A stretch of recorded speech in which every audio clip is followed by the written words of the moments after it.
Welcome everybody, thanks for joining me today here in International House. We thought it would be an opportune time to introduce to the upcoming ITIL4 changes. And today with me I've got Akshay from Axelos, Akshay Anand. He's the Product Ambassador and lead architect for ITIL4. And hopefully he'll give us a decent introduction to what's changing, what's coming up in the new year. So, glad to be here. Glad to be here. Nice to see you. Thanks for coming. So, I've got a few questions just to start off with, just talk about what the change is, why it's changing, and hopefully give that sense to everybody watching what they can expect moving forward. So, first one for me is, why is ITIL relevant today in this world of digital transformation? So at Axelos, we have an ongoing program of research where we, either through workshops, surveys, interviews, and so on, we talk to IT leaders, service management practitioners, what we found is that service management is as relevant today as it's ever been.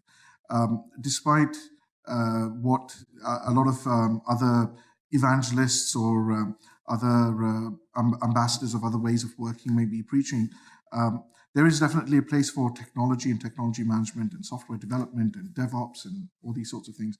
But what we found is service management, as in the management of services, whether those are internal services or services provided to external customers, is very much at the forefront of a lot of progressive organizational thinking. Today's organizations are not only service providers, but they're service consumers. And the need to manage a complex ecosystem of customers, suppliers, regulators, auditors, industry, trade bodies, and so on, as well as then internally managing your business partner needs, managing your employees and their needs. Managing this complex environment requires substantial service management capabilities. And ITIL is very much at the forefront of being able to provide the guidance to help companies understand what are the different levers, what are the different tensions within the organization, and how to be able to manage their way through those. Excellent, excellent. I think it's really useful to also understand then how the guidance is going to change then with that in mind. So what's going to be changing when we get to 2019? There's a couple of things that our research has shown that we've put into the heart of ITIL4. Beyond just an update of a lot of the ITIL v3 materials to make them more relevant to today's technological economic landscape, there are a few concepts which we want to present as the heart of ITIL. Now, these concepts are not new, but they perhaps haven't had the emphasis that they should have been accorded in previous years. So there's definitely a much greater emphasis on the need for continual improvement, not just of technologies or not just of service management, but continual improvement of employees and of culture and of ways of working and ways of management. The need to adapt and adopt to organizational context. I use an analogy in some of the talks I give where it's not bimodal IT, it's not dinosaurs versus cool kids. It's multimodal.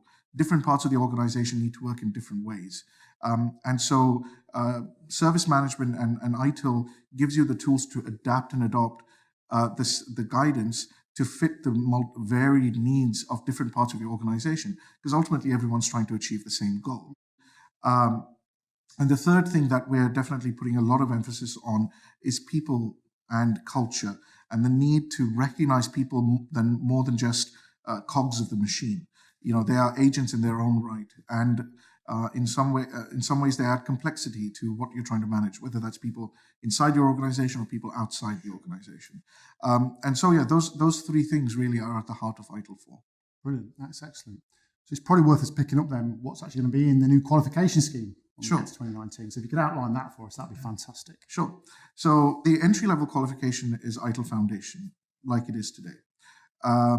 As I said, the content's being refreshed, and so ITIL Foundation will present the learners with all the basic taxonomy, terminology of service management that they need to be able to succeed in their jobs.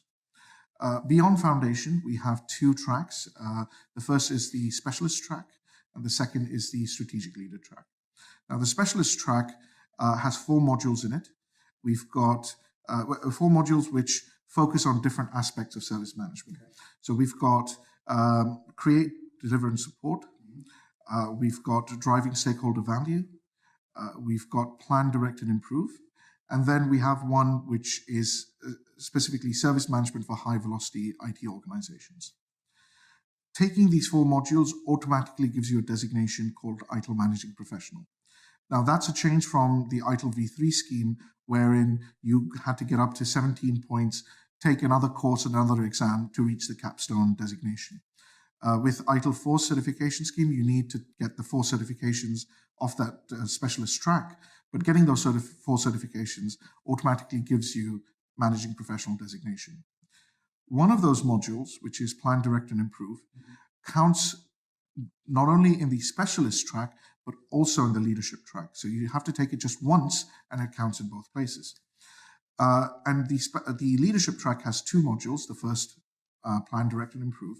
And the second is called IT and Digital Strategy. And that focuses, as it says on the tin, that focuses very much on the strategic aspects of service management, things like organizational change management or positioning service management as a strategic tool for the enterprise and so on. Similar to the specialist track, if you get both the certifications for the leadership track, you automatically get the designation of ITIL Strategic Leader. Getting both Managing Professional and Strategic Leader designations qualifies you to apply to be an ITIL Master.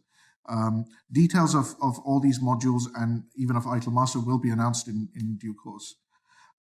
We're planning one transition module as of now, and that is a Managing Professional Transition module, which will be its own course and an exam, and that will move people from ITIL Expert to the Managing Professional designation. In addition, people who are on the verge of taking ITIL Expert or MALC today will also be able to take the Managing Professional transition module and transition straight across. So if you have a customer who has 17 points and they're eligible to take MALC, they can certainly take MALC today and become an ITIL Expert and solve their business challenges today. In addition, they can take the ITIL transition from 17 points. They can take the Managing Professional transition and move straight into the ITIL4 scheme. Excellent. That's really useful. Really nice outline there for us. I guess what's going to be important for our audience is also to understand they've obviously invested in ITIL version 3 in their learning and also within their organisation. So should they continue down that path while we're in this transition period? So there's 2 parts to that answer. It's a very good question, and the answer has 2 parts. The first part is my response as an SME.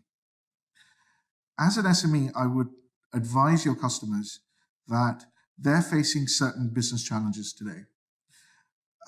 They need certain skills and competencies to be able to help them manage those challenges. Waiting for ITIL4 is not going to make those challenges go away. If anything, it might make your situation worse. So as an SME, I would encourage your clients and customers to continue down the ITIL V3 education path. It'll help give skills and competencies which they can use to address today's challenges. And that brings me to the second part of my answer, which is from a qualification scheme point of view. The transition module to ITIL Managing Professional is available not only to today's ITIL experts, but also people on the verge of taking MALC.